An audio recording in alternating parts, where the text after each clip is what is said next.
Assalamualaikum warahmatullahi wabarakatuh. Bismillahirrahmanirrahim. Alhamdulillahilladzi khalaqas samawati wal ard wa ma bainahuma fi sittati ayyam thumma istawa 'alal 'arsy. Asyhadu an la ilaha illallah wa asyhadu anna Muhammadan 'abduhu wa rasuluh. Wa nusalli wa nusallim ala rasulillah wa ala alihi wa ashabihi ajma'in. Alhamdulillah. Terima kasih kepada semua ahli-ahli jawatan kuasa masjid. Terima kasih kepada Poliklinik Al-Walid. Terima kasih kepada semua pegawai-pegawai masjid, muslimin dan muslimat, mudah-mudahan dirahmati oleh Allah Subhanahu wa taala. Anil Barra bin Azib radhiyallahu anhu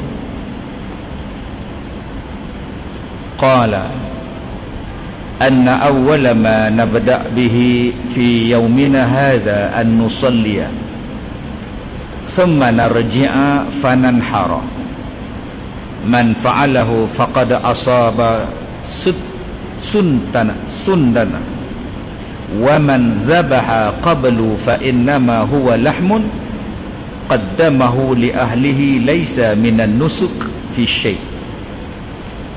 Daripada Al-Barra bin Azib katanya, inna awwala ma nabda' fi yaumina hadha an nusalliya, sesungguhnya pertama yang kami lakukan pada hari raya, yakni hari raya Korban, ialah kami bersolat.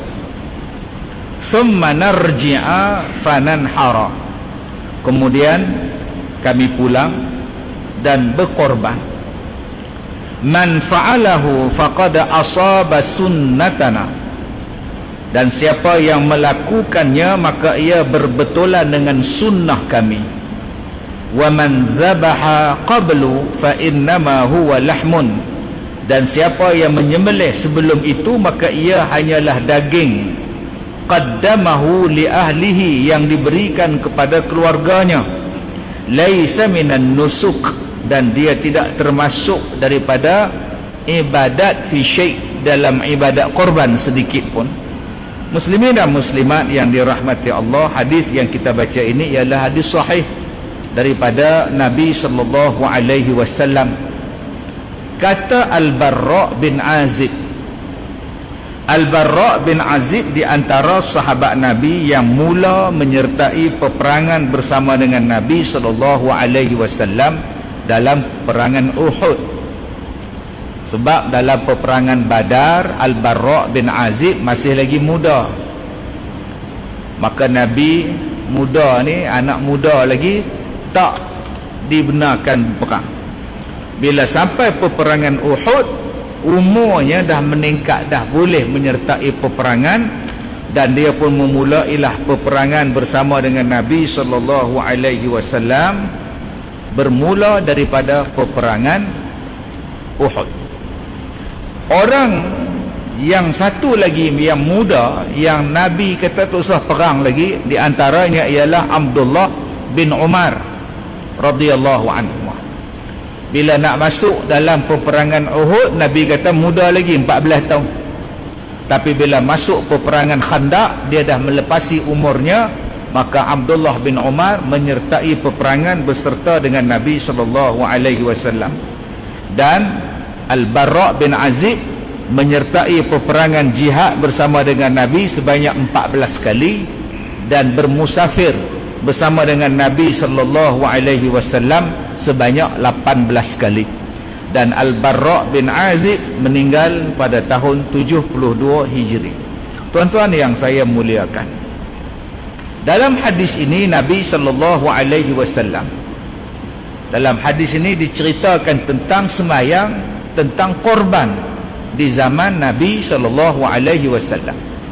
Kata dia, inna awwala ma nabda' bihi, sesungguhnya awwala ma nabda' bihi fi yaumina hadha an nusalliya, yang awal-awal kami buat bila sampai hari raya korban, kami akan bersembahyang dengan dia. Nombor satu yang dikerjakan ialah sembahyang sunat hari raya Aidil Adha. Baik, bila terbit matahari, bila dah sepegalah atas daripada dia, maka dah boleh dah melaksanakan ibadat, melaksanakan semayang sunat Aidil Adha. Dan selepas semayang sunat Aidil Adha baru boleh buat korban pada masa itu. Jadi tuan-tuan yang saya muliakan, ada orang yang semayang sunat hari raya Aidil Adha pukul 9 pagi, boleh. Ada yang kata, ustaz kami nak buat korban, so kami nak buat semayang raya pukul 8.30, boleh tak? Boleh. Semayang 8.30. Sebab apa nak buat awal sikit? Sebab kami nak buat korban, takut tak dan.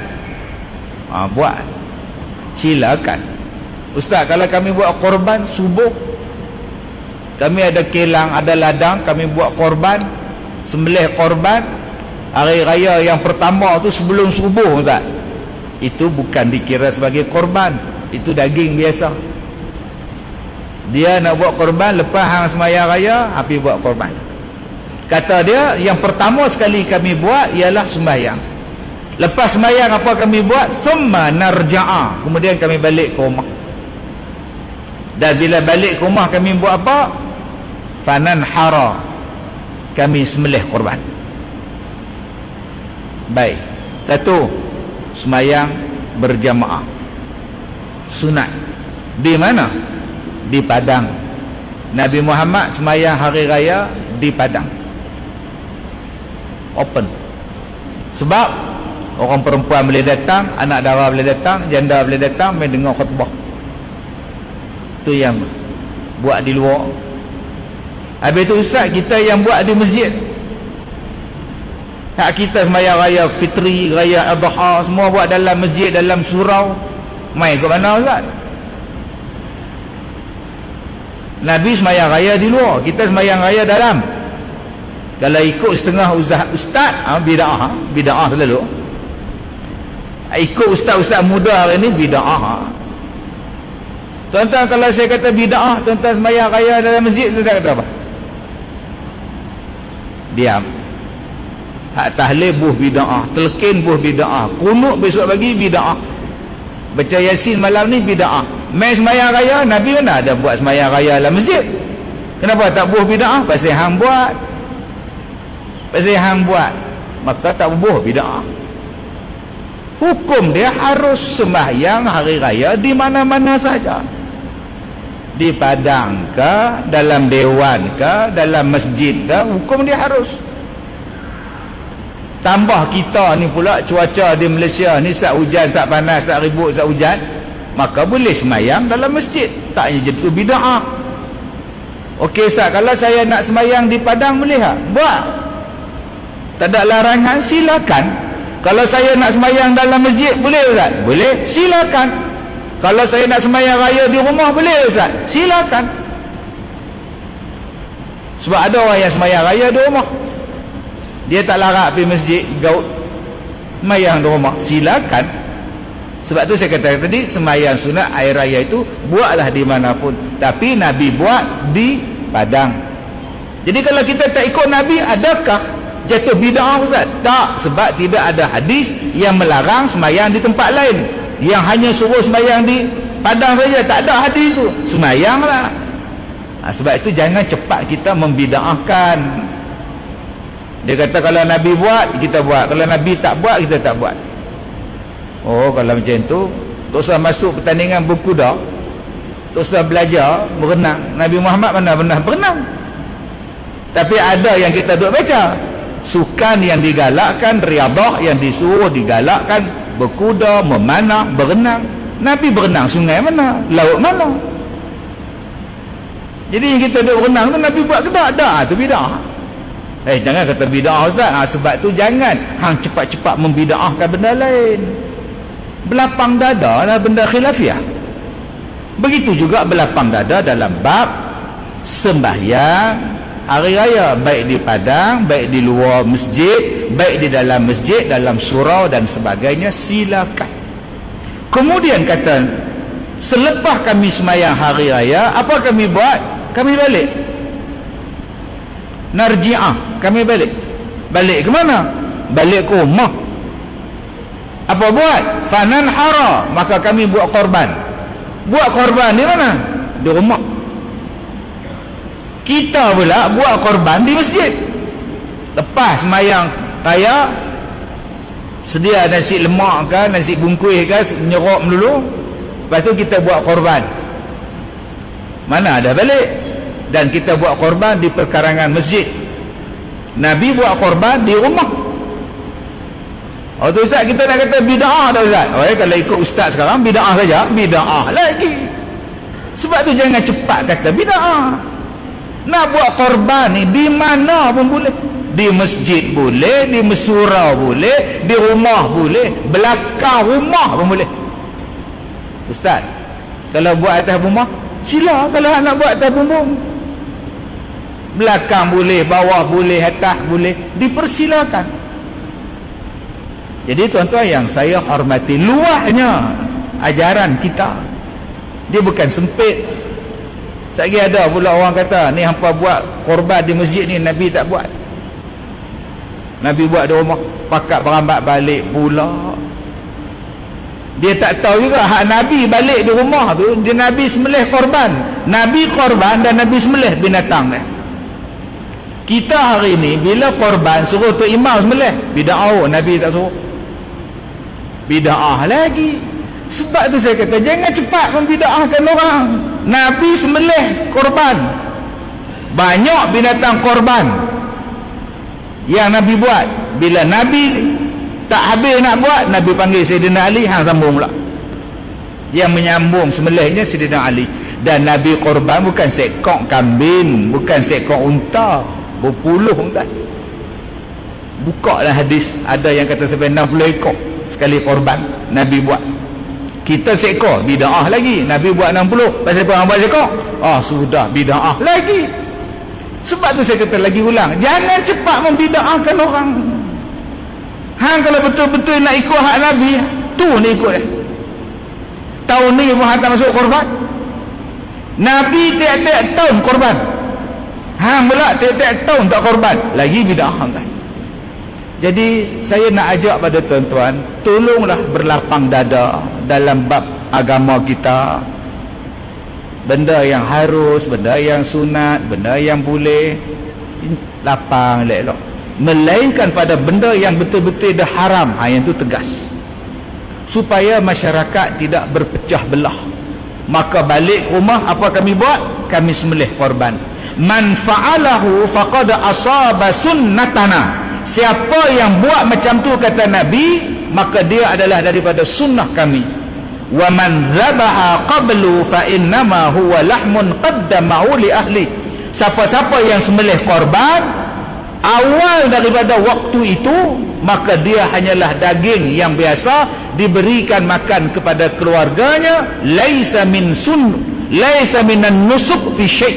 Dia tidak termasuk di dalam nusuk, di dalam ibadat korban sedikit pun.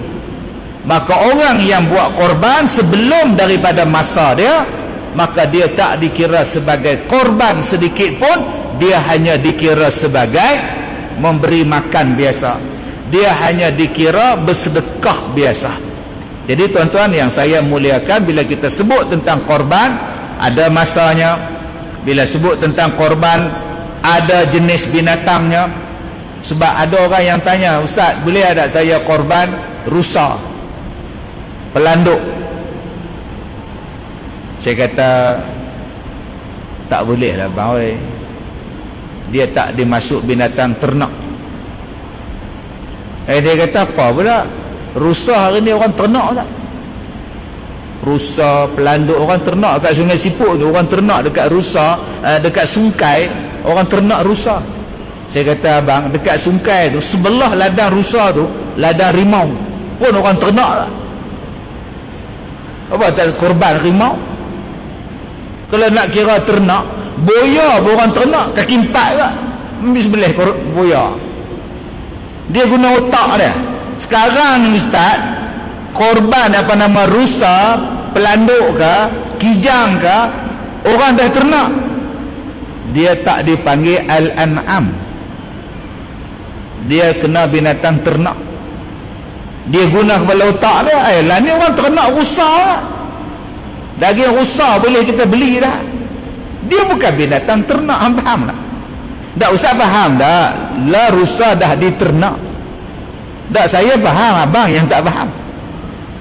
Dia binatang ternak ni, dia tak boleh bertukar, naik. Disebabkan boya dah diternak, maka dia dimasukkan kategori al-an'am. Dimasukkan rimau belang dah diternak, rimau belang pun al-an'am. Oh, jenuhnya tu. Binatang ternakan ada yang disebut, ini dia yang boleh disembelih sebagai binatang korban. Tuan-tuan, saya jumpa dengan satu orang. Dia kata, Ustaz tahu tak sekarang orang Arab banyak makan babi? Saya tak tahu. Mana saya tahu? Ustaz kena tahu. Tak, saya tak mau ambil tahu. Berapa saya ambil tahu? Kan ada pedah pada saya. Ustaz tahu tak apa alasan mereka makan babi? Dah saya kata saya tak tahu, saya tak tahu. Dia kata, Ustaz, orang Arab kata babi yang sekarang ni bukan macam babi zaman Nabi dulu. Oh, macam mana pula dah? Zaman dulu betul babi tu kotok, makan segala mak neka semua, dia berak dia makan, dia berak dia makan. Kotok, Ustaz, sebab tu haram.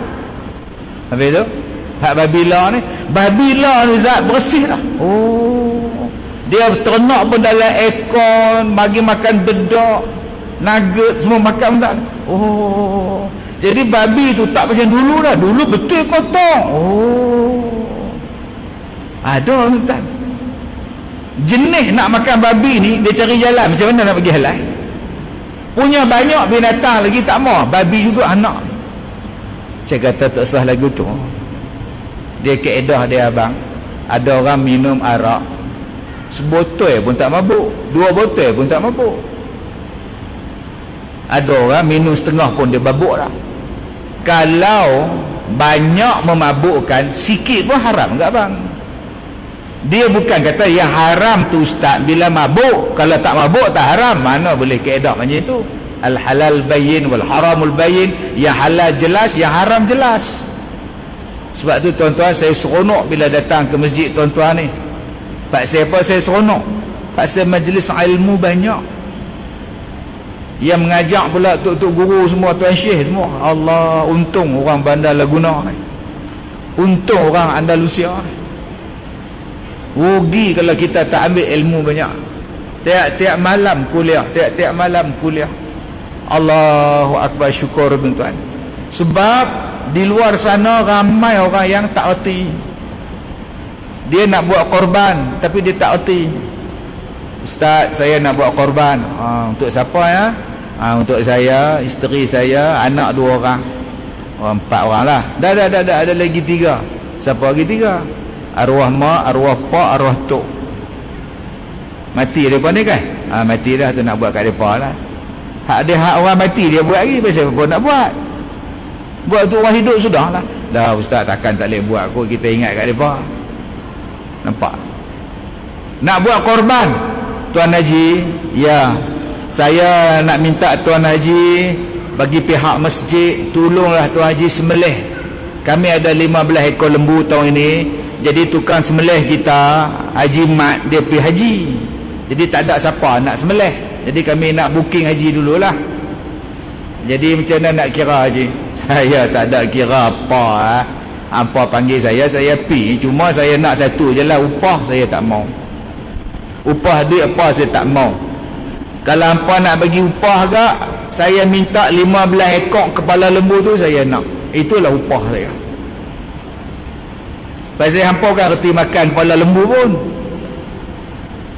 Nak kena ambil hammer lah, katok lah, screwdriver lah, baru nak makan apa tak reti. Saya aja reti. Jadi saya nak tu. Bagi saya 15 ekor, 15 kepala lembu cukup. Itulah upah saya. Hukum dia haram je. Mana boleh ambil mana-mana bahagian anggota korban dijadikan upah. Surau buat mesyuarat AJK, mesyuarat khas sempena korban. Tahun ini kita ada 8 ekor lembu. Jadi petugas ada 1 ekor 10 orang. Jadi semua petugas dapat kentuala good morning dengan t-shirt lah. Korban 20-23 Jadi setiap petugas akan dapat 3 kilo seorang. Lah kita tak bagi duit lah, kita ambil 3 kilo seorang. Orang ramai kita bagi 1 kilo. Pengurusi, ya. Pasal apa kita lebih, orang lain kurang? Pasal kita buat kerja. Kita nak buat kerja tu, nak perebah bukan senang, nak buat turun lembu bukan senang, nak jaga lembu malam tu bukan senang, nak cuci lah, nak korek lubang lah apa, beho pula rosak, nak korek lubang payah. Jadi hak mana buat kerja ni kita bagi lebih lah pasal upah dia. Yang ni yang haram ni. Pasal apa yang hang dapat 3 kilo, orang awam dapat 1 kilo. Ustaz ni bodoh sungguh. Orang kata mereka ni 3 kilo pasal mereka buat kerja. Hak mai orang ni main beratur ambil saja kerja apa dia ada. Tak boleh. Kalau hang nak bagi upah pada petugas, hang kena ambil benda yang lain bagi kat dia, bukan ambil daripada binatang korban. Maknanya Ustaz, maknanya 1 kilo orang luar dapat, 1 kilo hak petugas dapat. Tak apa, Ustaz buat kerja, saya nak balik kampung. Kita usaha tak balik kampung nak buat korban, mak panggil pun kita tak balik nak buat korban, bagi 1 kilo apa? Tak mau. Tak mau sudah. Hang nak makan benda haram. Okey Ustaz, kami dah edar semua dah. Satu bandar Laguna ni habis dah dapat. Ada lagi 30 kilo Ustaz, tak habis. Boleh tak kami bagi pada petugas pasal tak habis? Boleh. Pasal apa boleh dapat lebih? Pasal benda tu tak habis, bagilah, ambil. Tak apa. Tapi kalau set daripada awal, petugas 3 kilo, tukang sembelih kepala lembu hang dapat. Yang tu yang tak cik. Jadi kadang-kadang mai korban ni tuan-tuan, dia jadi penin. Bila kita cakap macam ni, dia tak setuju. Kadang-kadang yang tak setuju tu hak tukang korban. Kita bagi kat dia, makcik korban kan, nama makcik Rogayah kan, ya Rogayah, macam ni makcik dapat ni, bahagian makcik lah. Ada 2 kilo daging, ni adalah sikit paru lah, hati lah, apa semua ni. Lidah dia, lidah apa makcik? Lidah lembu. Lidah tak mana tak tahu, pergi potong bagi kat dia.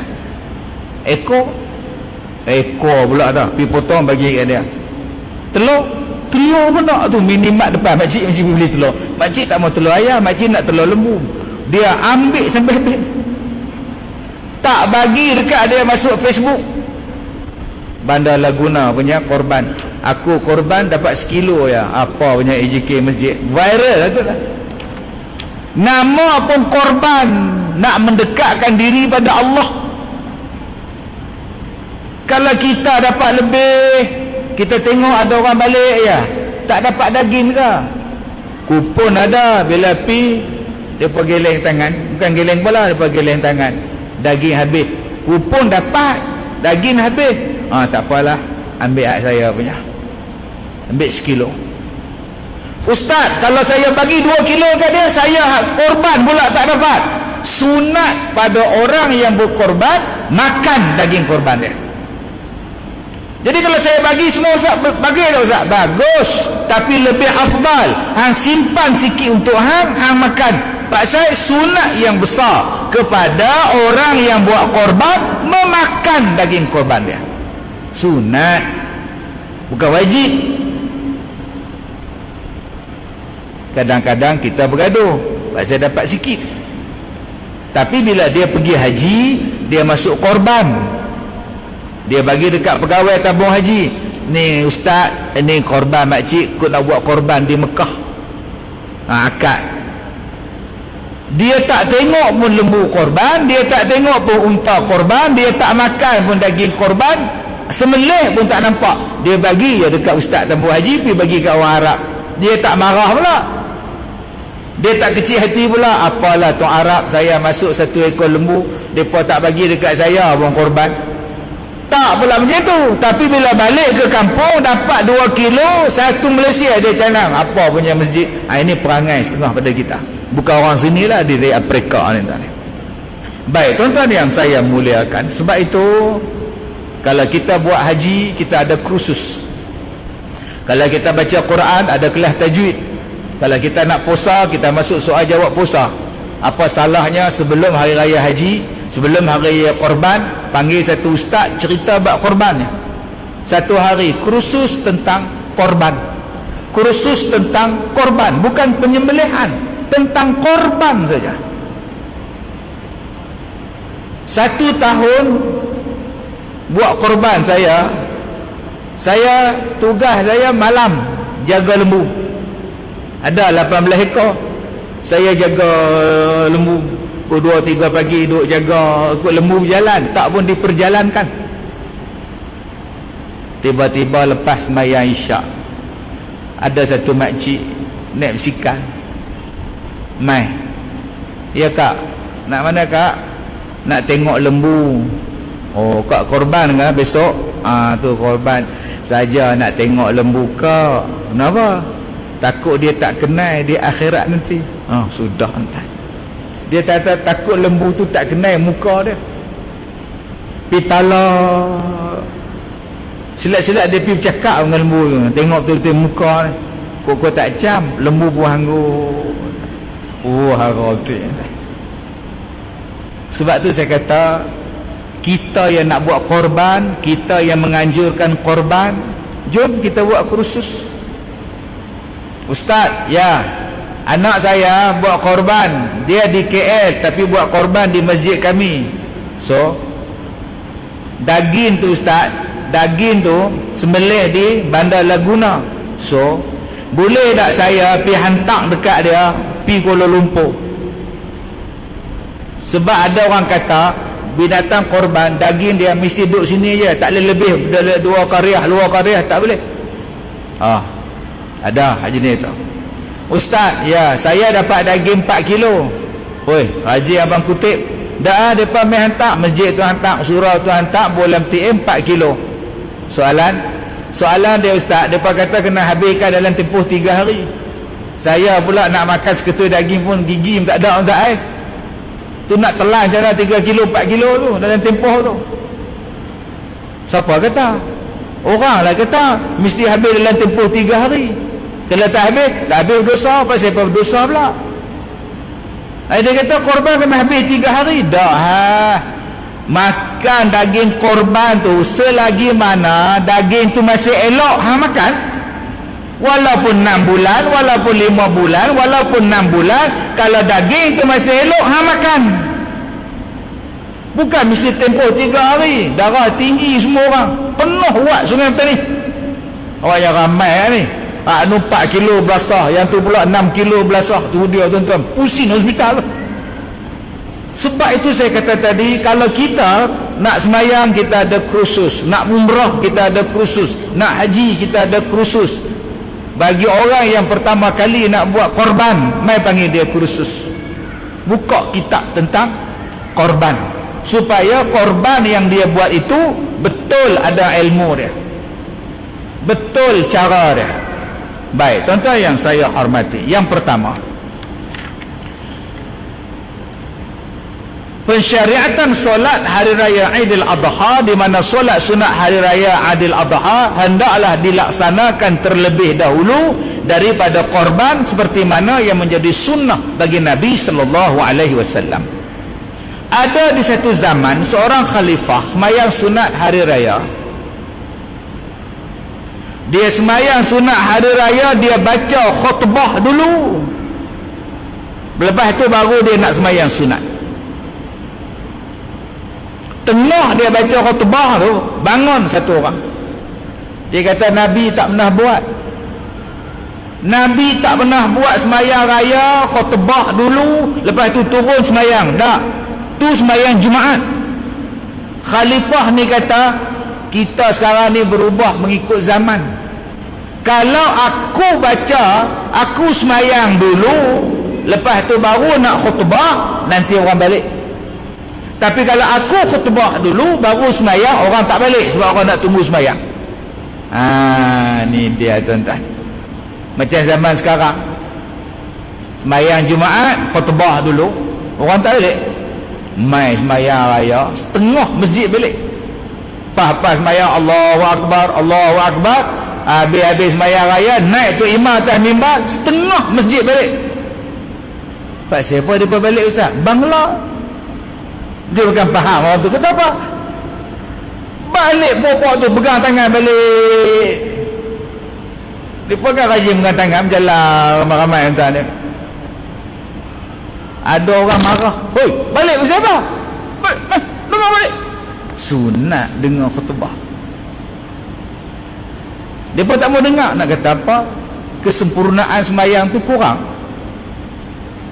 Sebab apa saya kata penting tuan-tuan? Sebab ada orang tak erti. Allahu Akbar, Allahu Akbar, rakaat pertama. Mai rakaat kedua, Allahu Akbar, Bismillahirrahmanirrahim. Dia sembahyang baca Fatihah terus. Ya rakaat kedua betul lah. Ya rakaat pertama betul lah. Mai rakaat kedua dia terlupa pula nak baca takbir. Dia terus baca Fatihah. Assalamualaikum warahmatullahi, Assalamualaikum warahmatullahi. Terus tuan-tuan, kita ulang balik sembahyang. Saya terlupa takbir rakaat kedua. Ulang balik pula tuan-tuan.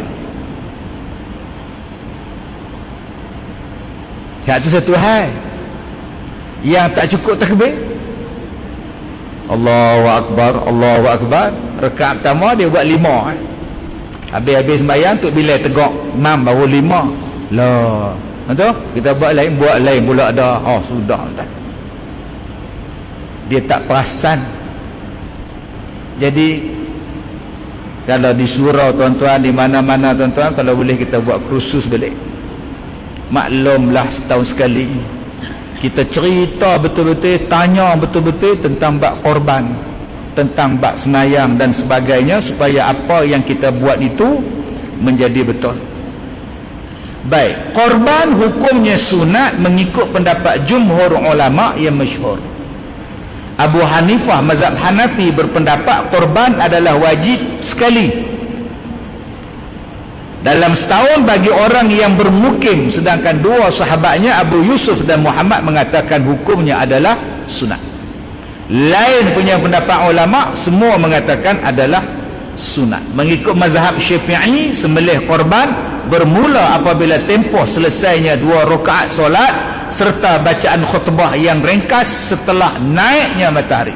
Tuan-tuan, waktunya ialah paling afdal solat sunat Idul Adha ialah setelah matahari naik sekadar segala atau kira-kira setengah jam selepas daripada itu. Baik, itu hadis yang pertama tentang korban, waktu korban dan sebagainya.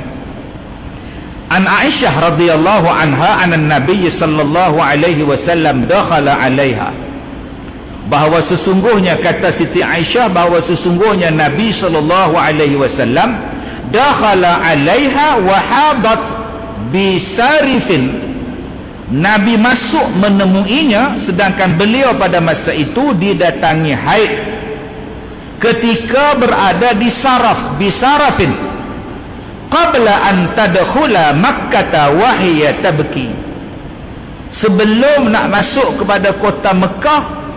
Dan Siti Aisyah jumpa Nabi. Kata Siti Aisyah, waktu aku jumpa dengan dia, aku ni dalam keadaan menangis. Aisyah tu sedang menangis. Nak pergi ke Mekah, sampai satu tempat nama dia Saraf. Bila Nabi ni pergi jumpa dengan Siti Aisyah, Siti Aisyah ni menangis. Pasal apa menangis? Rupa-rupanya Siti Aisyah ni didatangi oleh haid. Datang haid pula dah. Nak pergi buat haji, nak pergi buat umrah, datang haid. Teriak Siti Aisyah ni menangis. Kemudian kata dia, faqala ma laki anafisti, tanya Nabi, apakah kamu dalam keadaan haid? Qalat na'am, ya, saya dalam keadaan haid. Qala inna hadha amrun katabahu Allahu ala banati Adam, kata Nabi, sesungguhnya ini adalah perkara yang Allah tentukan kepada anak-anak perempuan Adam. Orang perempuan dia ada haid. Tuan-tuan yang saya muliakan, Ini cerita nak pergi buat haji, ini cerita nak pergi buat tawaf. Tiba-tiba datang haid. Persoalan dia, banyak orang bila nak pergi umrah, dia makan pil untuk menahan haid. Ada orang perempuan, dia makan pil untuk menahan haid. Jangan datang langsung selama sebulan, sebab dia nak puasa penuh. Ada orang yang sanggup makan pil penahan haid sebab nak masuk musabaqah tilawah Quran. Cuba tuan-tuan fikir, saya ni fikir tak apa nak sihat. Duk ada 16, 15 calon qari'ah, semuanya elok belakang, tak ada siapa pun uzur. Pernah tak tuan-tuan daripada awal-awal ujian tilawah sampai sekarang tu, peserta daripada menarik diri kerana uzur? Jarang dengar. Saya fikir lain sikit. Apa hukum makan pil penahan haid? Saya tak kata haram. Pertama tuan-tuan, ada orang yang bila nak pergi umrah, dia makan pil penahan haid. Bila dia makan, tiba-tiba datang haid.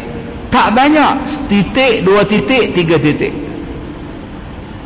Kemudian dia bawa air penawar, dia kata, "Ustaz, tolong jampi Ustaz, anak makcik ni mai haid pula dah." Dia dah makan dah pil, duk mai titik 2, 3 hari, 4 hari, duk tak berhenti lagi. Bila nak umrah ni kita nak balik dah. Saya kata dekat dia, "Pak siapa yang pergi makan?" "Alah, kita nak buat umrah." "Makcik oi, kalau orang perempuan nak buat umrah, dia boleh niat bersyarat." "Makcik tak pergi kursus ke?" "Taklah, dia kalau boleh nak penuh lah." Ni Nabi cerita ni, buatlah bersyarat. Kalau tak bersih juga, aku keluarlah daripada niat ihram aku ni. Satu. Yang kedua, dalam Malaysia ni mak ngah, duk ada beratus travel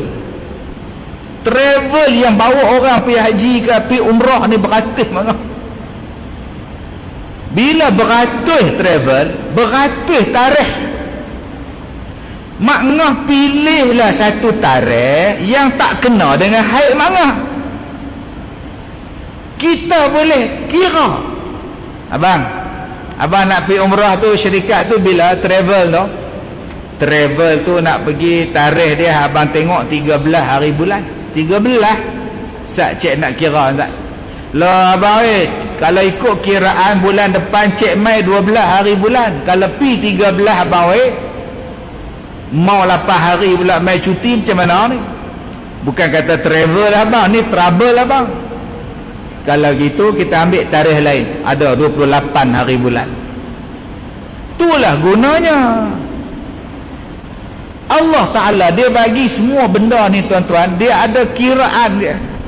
Haid pun ada kiraan dia, istihadah pun ada kiraan dia, nifas pun ada kiraan dia.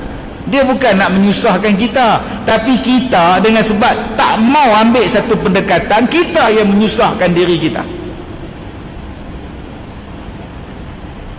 Kalau makcik, saya dah kira dah ustaz tarikh tu memang saya tak mai, tiba-tiba mai di Madinah pula, saya betul-betul kira dah, ni salah siapa?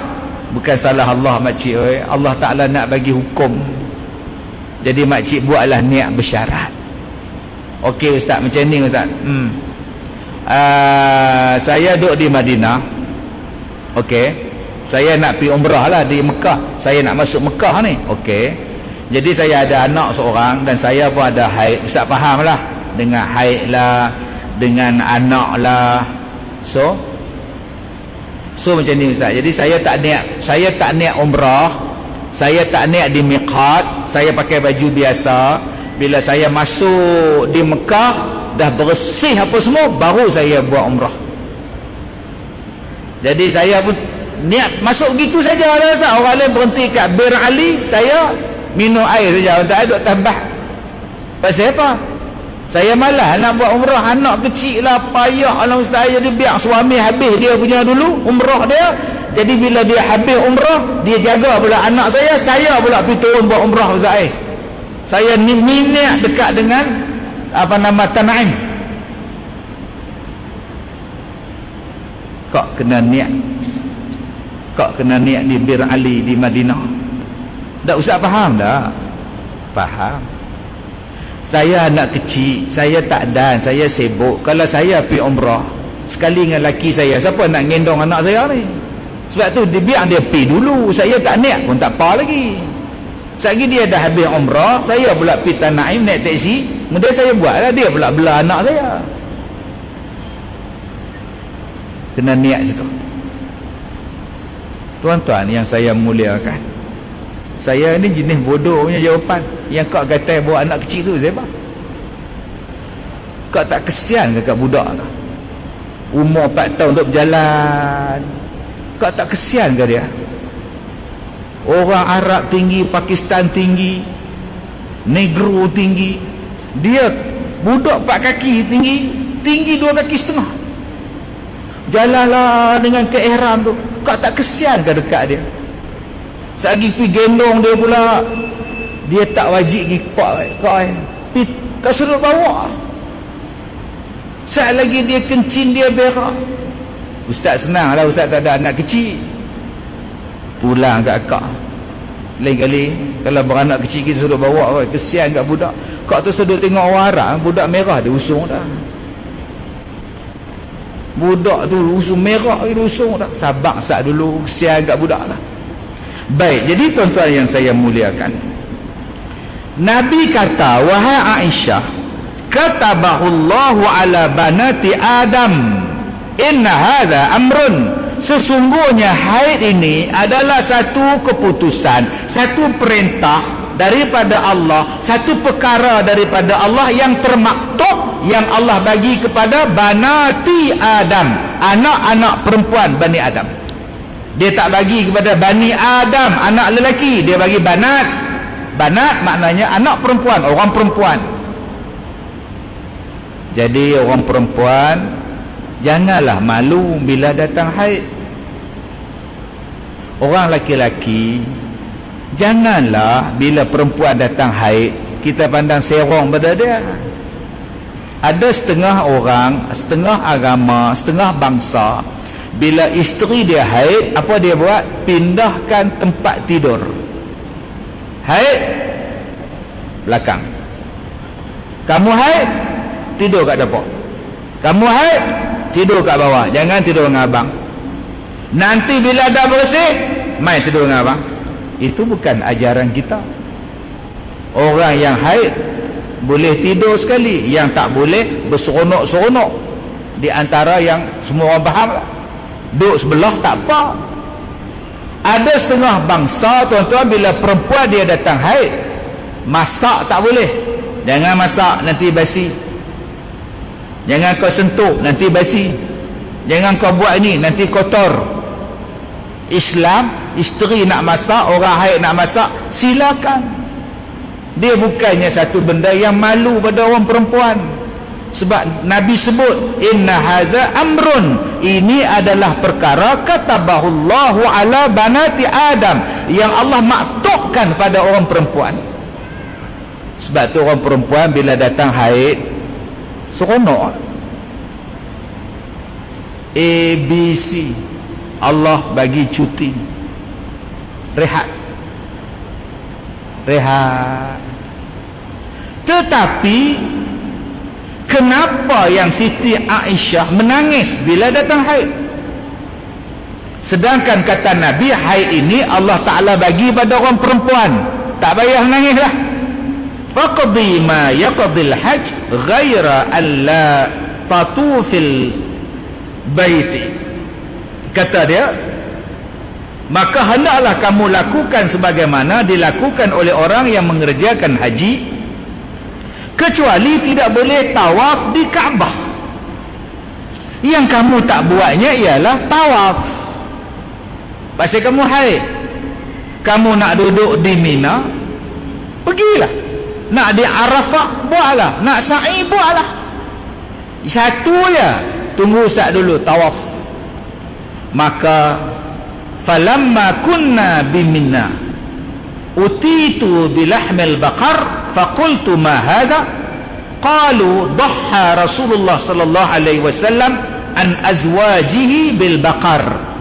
Maka bila kami berada di Mina, diberikan kepadaku dengan daging lembu. Lantas aku berkata, apa ini? Mereka menjawab, Rasulullah telah berkorban untuk isteri-isterinya dengan seekor lembu. Maka bila mereka berada di Mina, Siti Aisyah berada di Mina, maka Nabi Muhammad sembelih lembu, sembelih binatang korban. Daging lembu tu diberikan kepada Siti Aisyah. Siti Aisyah tanya, apa ni? Daging korban. Siapa buat? Rasulullah buat. Rasulullah buat kepada isteri-isterinya. Hadis yang kita baca ni tuan-tuan ialah hadis yang sahih. Apa pengajaran daripada hadis ini? Yang pertama, orang perempuan yang didatangi haid ketika nak buat haji atau ketika nak buat umrah, boleh dia masuk ke Mekah, boleh dia buat. Yang dia tak boleh buat ialah tawaf, dan boleh dia menggunakan kaedah niat yang bersyarat. Dua, perempuan yang haid boleh makan daging korban, boleh. Dua, memasuki Mekah hendaklah dengan berihram jika ingin melakukan ibadat haji atau umrah di miqat. Orang yang nak pergi ke Mekah, nak buat haji dan umrah, maka hendaklah dia berniat di miqat. Melainkan orang-orang yang kita baca lah, yang memang duk berulang-alik, dia driver bas ke, polis ke apa ke. Tapi bagi kita ni, bila nak pi, tak boleh cakap, Ustaz, saya sibuk sikit, saya tak nak buat umrah dulu, saya bagi duduk di Mekah 2 hari stabil semua, baru saya buat niat di miqat di Tanaim. Saya tak buat awal-awal di Madinah, di Bir Ali. Tak boleh. Satu. Dua, yang ketiga, lembu boleh dibuat korban, dan seorang suami juga boleh berkorban untuk isterinya. Inilah yang dilakukan oleh baginda Nabi sallallahu alaihi wasallam kepada isteri-isterinya. Ayat ini dibincangkan oleh para ulama. Seorang suami buat korban, adakah isterinya nak buat korban juga? Abang buat tak korban? Buat. Abang buh nama siapa? Abang buh nama abang Sekong. Amboi abang, pahala abang seorang ke? Boleh nama saya juga. Pasal apa abang tak buh nama saya? Buhlah nama saya juga. Balik buka tuan-tuan, dia bincang tentang hadis ni. Sebab itu ulama-ulama berpendapat, kalau suami buat korban, pahala korban dia meliputi kepada isteri dia pun dapat pahala korban. Ini dia kelebihan tu. Jadi akak-akak jangan duk teriak pula lelaki tak buat korban atas nama kita. Suami buat tu meliputi dia. Tu kelebihan tu. Jadi isteri ni. Okey Ustaz, kalau isteri nak buat korban meliputi suami tak Ustaz? Dia nak buat korban untuk dia buh nama suami, boleh tak? Boleh. Kalau dia tak buh nama suami dia buh nama dia saja, adakah suami dia akan dapat pahala korban sama? Yang kita bincang tadi ialah suami meliputi keluarga dia, sebab dia ketua keluarga, dia qawwam atas isteri dia. Okey. Jadi kalau akak-akak nak buat korban, bubuhlah nama suami. Kalau abang-abang nak buat korban atas nama mak, dia bukan qawwam, mak kita, pak kita.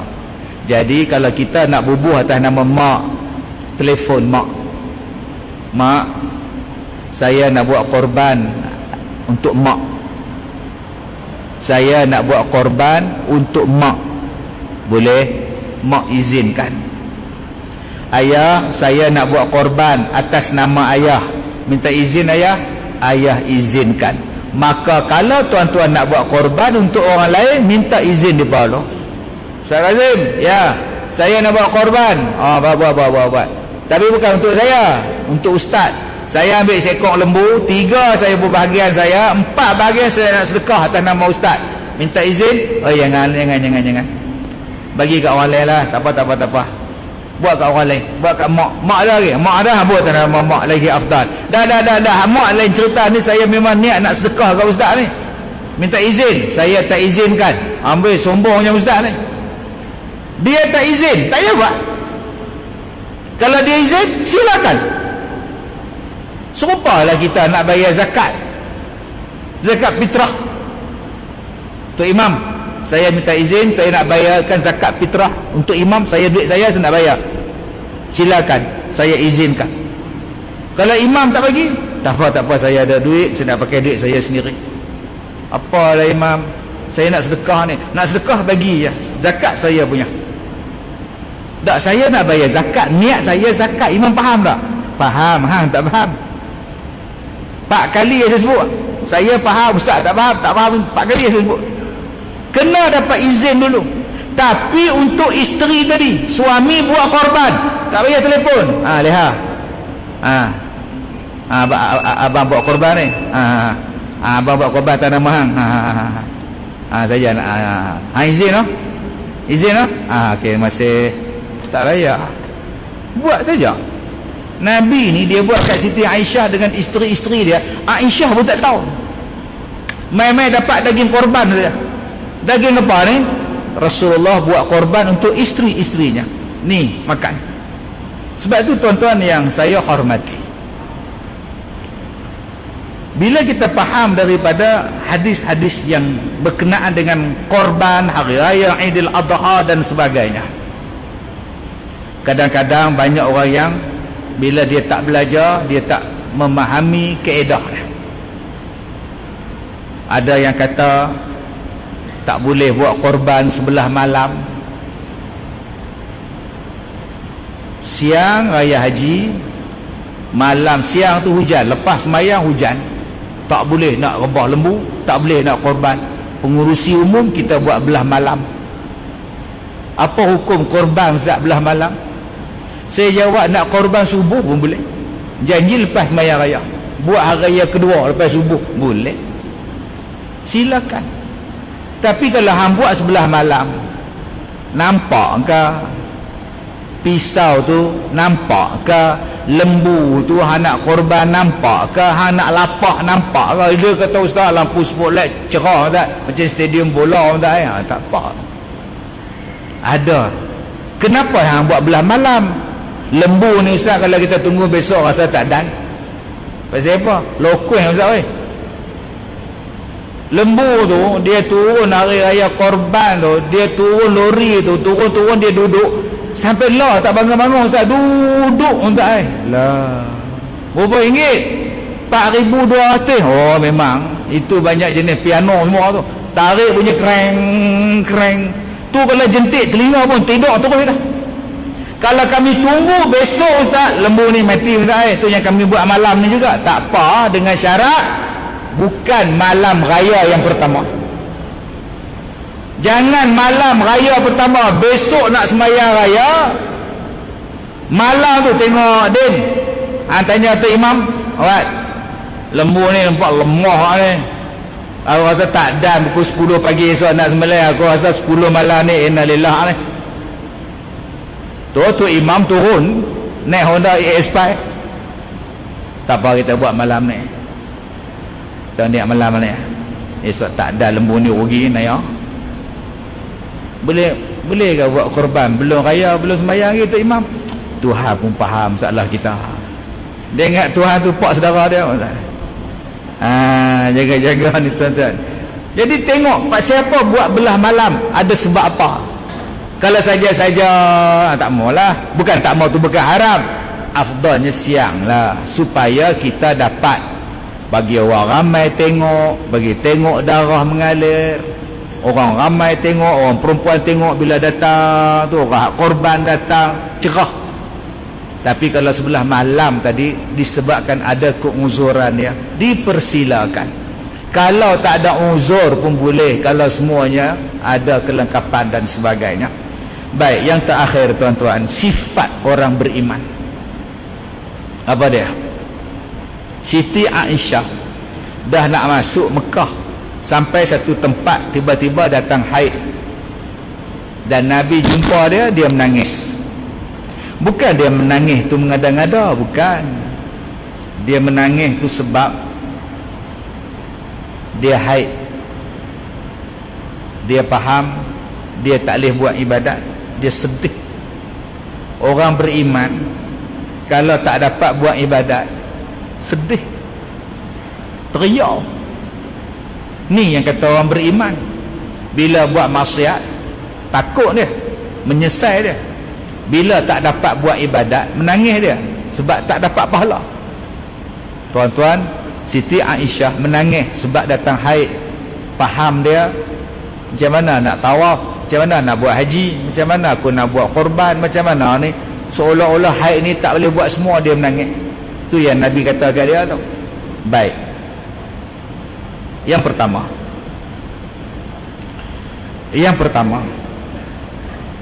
adakah kita menangis bila kita terlepas sesuatu perkara ibadat?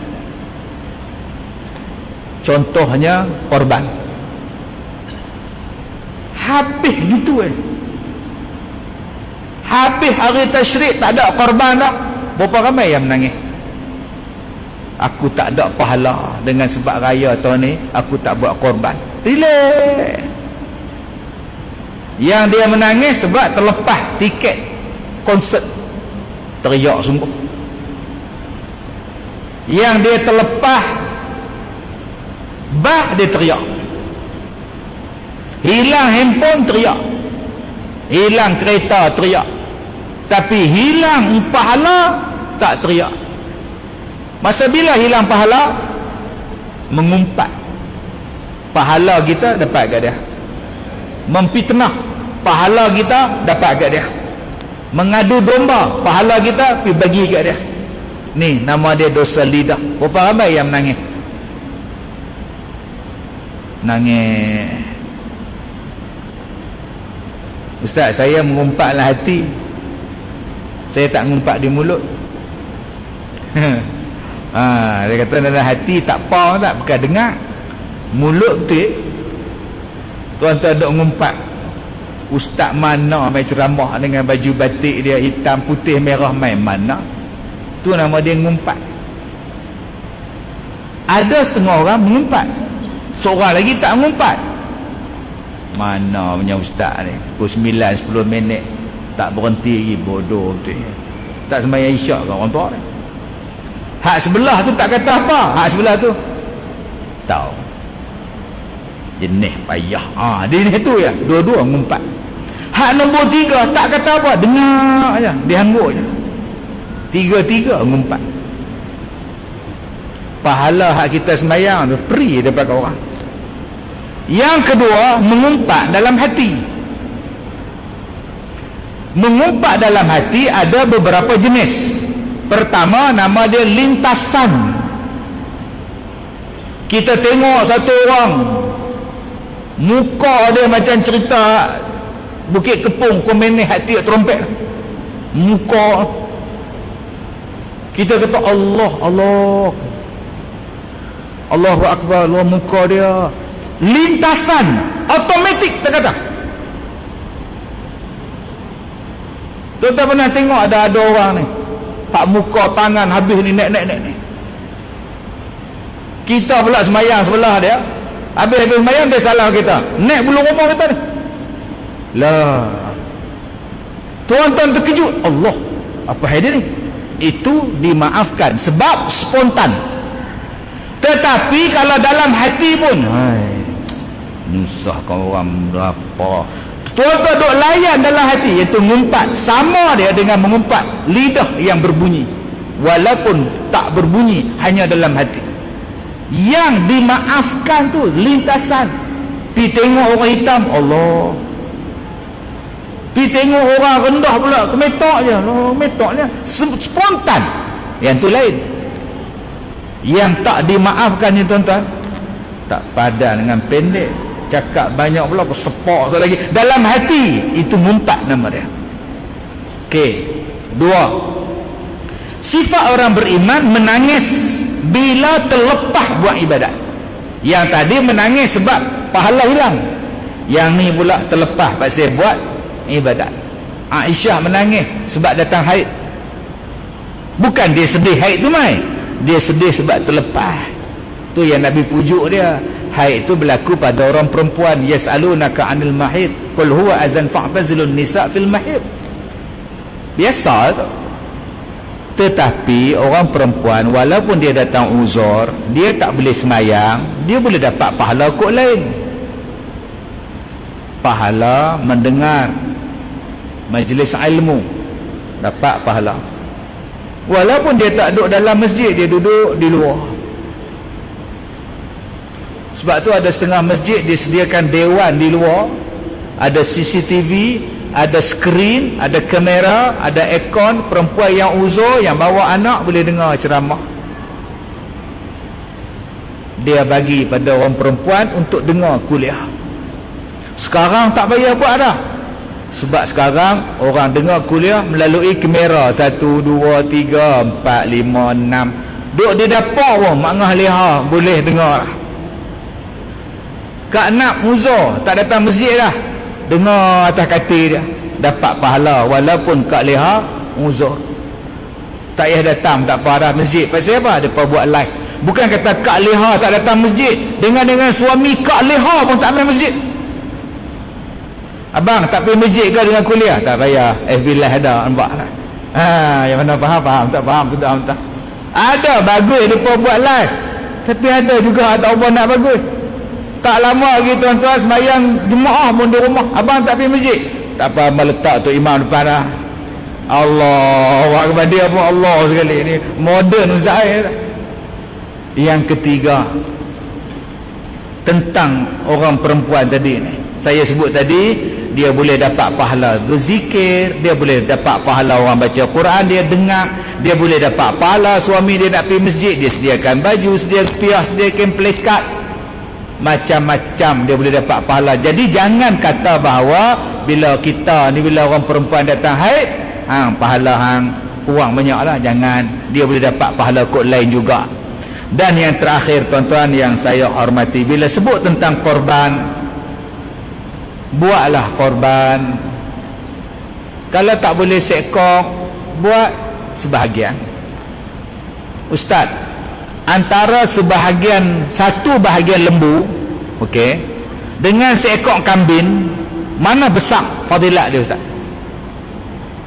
Sedekah seekor kambing, sedekah seekor lembu sudah pasti besar fadilatnya daripada korban seekor kambing. Korban seekor lembu sudah besar manfaat fadilatnya daripada seekor kambing.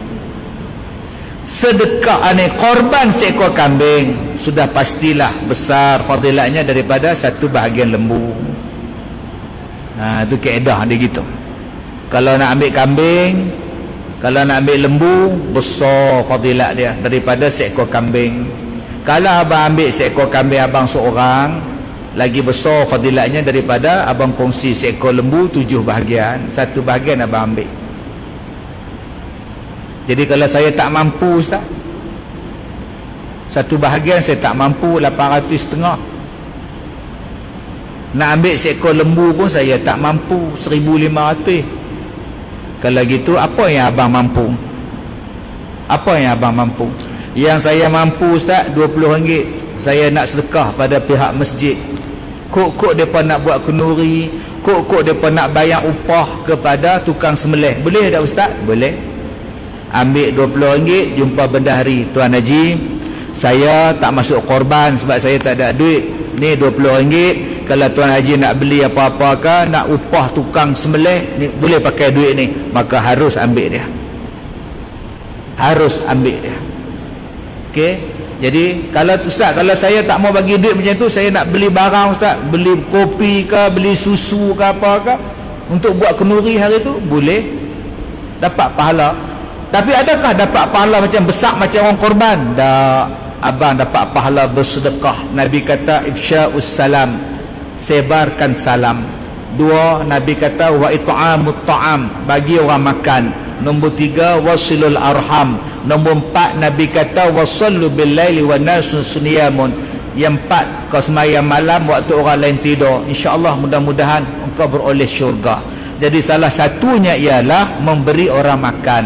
RM10 pun jatan kuasa ambil buat kenduri, RM15 pun dia ambil buat kenduri. Hari itu sembelih 5 ekor lembu. Seekor lembu ambil satu bahagian bagi pada orang miskin. Okey, kita ada 5 ekor lembu, 4 ekor ni kita nak agih pada orang. Okey, seekor lembu kita nak buat kenduri, seekor lembu korban. Jadi kita akan buat kenduri lah seekor tu, hak lain kita agih.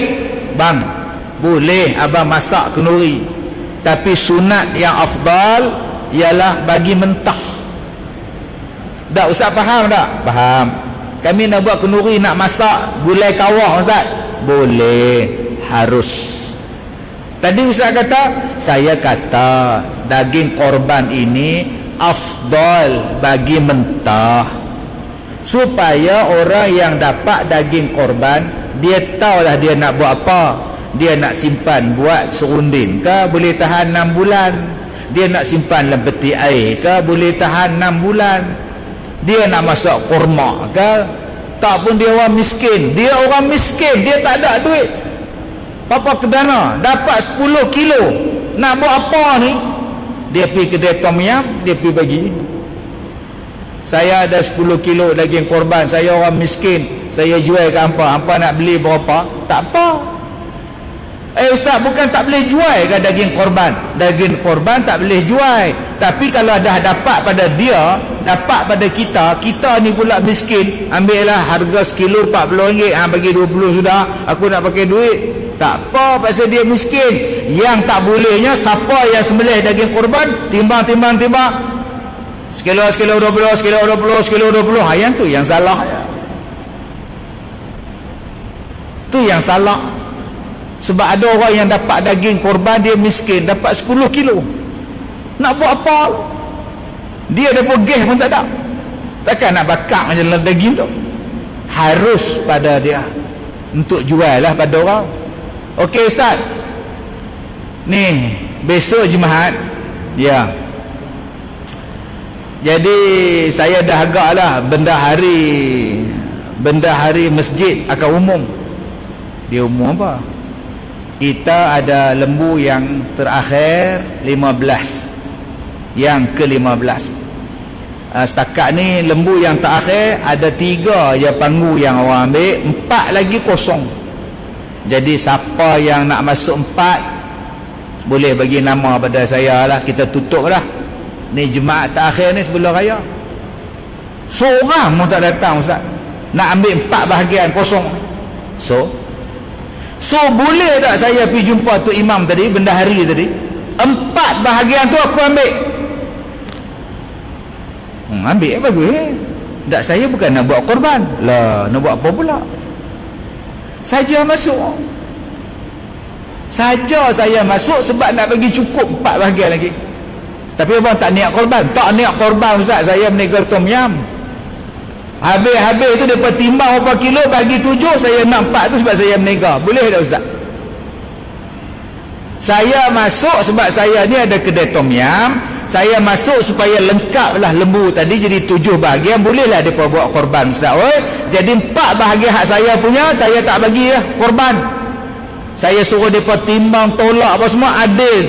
Katalah dapat 70 kilo, 70 kilo dapat 10 kilo, 10 kilo, 10 kilo. 30 kilo hak korban punya. 40 kilo saya ambil. Saya nak meniaga tom yam Ustaz. Boleh tak Ustaz? Yang tak niat korban share dengan yang niat korban. Boleh tak? Silap duduk depan kena tanya pula. Boleh tak? Tu saya jawab, duduk diam-diam sudah.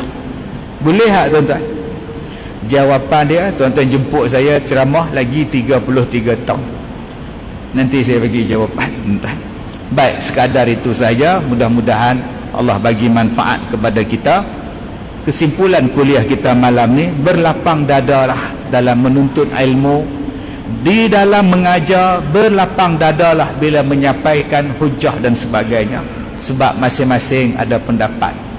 Kalau berkaitan dengan benda khilafiah, benda tu dah selesai 1400 tahun dulu dah. Tak payahlah kita rombak-rombak yang akhirnya membawa pergaduhan sama-sama masyarakat Islam. Terima kasih pada Poliklinik Walid, terima kasih pada jawatan kuasa masjid, terima kasih pada tuan-tuan. Saya minta maaf jika terkasar bahasa. Saya nak pergi Kuala Lumpur pula besok 8.30 pagi. Saya di TV Al-Hijrah siaran langsung, insya-Allah. Sekadar itu sahaja. Saya minta maaf jika terkasar bahasa. Wabillahi taufiq wal hidayah. Assalamualaikum warahmatullahi wabarakatuh.